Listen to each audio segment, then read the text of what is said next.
Hey everybody, Mark Walters here. I'm out here on my ranch and I wanted to show you my barn because in a previous video I was telling how I got contractors to bid on that job, and I just wanted you to see how good it turned out. Now I got a lot of response on that, so I wanted to expand upon how you can get contractors at killer prices, not only for painting but also for flooring and landscaping. As I make this video, investors are picking up properties that have been in foreclosure and also bank REO properties where banks took the properties over. And when people find themselves in situations like that, they don't always leave the property in the greatest shape because they're mad, they're upset. So we pick up properties where there's some cosmetics that need to be done. So when you're dealing with contractors, here are a few tips. First of all, get multiple bids. Always make sure that they're licensed, insured, and bonded.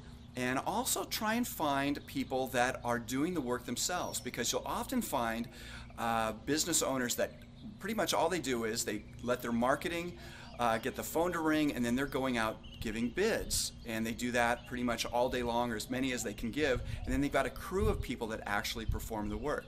Now what happens then? Well, that means you've got to pay not only the person that gave you the bid who owns the company, but you've got to supply enough money so that they then can pay the crew. That means you're paying them a lot of times too much. So if you can find contractors that are doing the work themselves, that are hungry, well, you can get far better deals. So that's really important. Now, as far as flooring is concerned, a lot of times if you can put in new carpet, the place looks great, and a lot of times you need to do that. So if you can find discount carpet places in your area that not only have great deals but also offer used carpet, it can be a great source for deals. Now you might be thinking, Mark, why would I put used carpet in a property? Well, the reason is pretty simple. A lot of times people will buy brand new houses and they won't really like the options that they got for the carpeting. And so they'll put in something that's like bare bones affordable. Then once they've got the property, they'll then go and install carpet themselves, or have a contractor do it for them. So what ends up happening is when that carpet is torn out, it goes somewhere because it's still valuable carpet because it's pretty much brand new. Well, it can go to discount carpet places where you can buy it at a deep discount.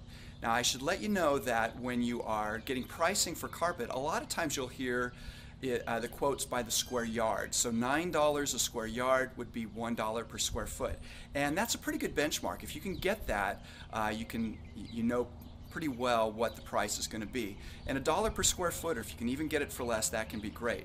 Now oftentimes the padding for $1 per square foot is merely going to be felt. It's not going to be padding. So if you've got a really nice property, you might have to pay a little bit more for some padding. But if this is a quick flip and you just want it to look good and serve its purpose, well then felt can oftentimes be very appropriate, especially on houses that are more on the affordable side of things. Now I also mentioned landscaping. Here in the Southwest, a lot of times what I'll do when I do landscaping is I'll put in rock, I'll put in some sod, and I'll dress it up with some curbing. Curbing I like to get for around $1 a foot, and I'll let the contractor know if they say, well, I've got a minimum amount that I've got to do, I'm going to charge you for. I let them know, hey look, I'm an investor, I'm going to give you a lot of business, so let's waive that, and I'm going to call you a lot so you can dress up some landscape. So that can be pretty good. As far as rock is concerned, I know that not all areas of the country are going to be thinking rock, but if you can go to places that supply it, oftentimes they're going to have a teaser rate for certain rock.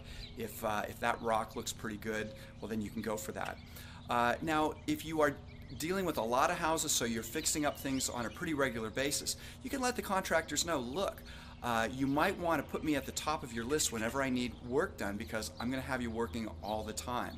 And that way they can bid not only appropriately on jobs, but you can also negotiate something like, hey look, I'm going to pay you X amount and I always want you to be able to do work for me, and you might be able to get a price that's better if you're always giving them work, because of course it takes a lot of the guesswork out of it, and in an economy that's challenged, contractors are desperate for work. So if you're a regular paycheck, negotiate that fact. Say, look, I'm always going to be paying you, that's worth something, so give me an even better price.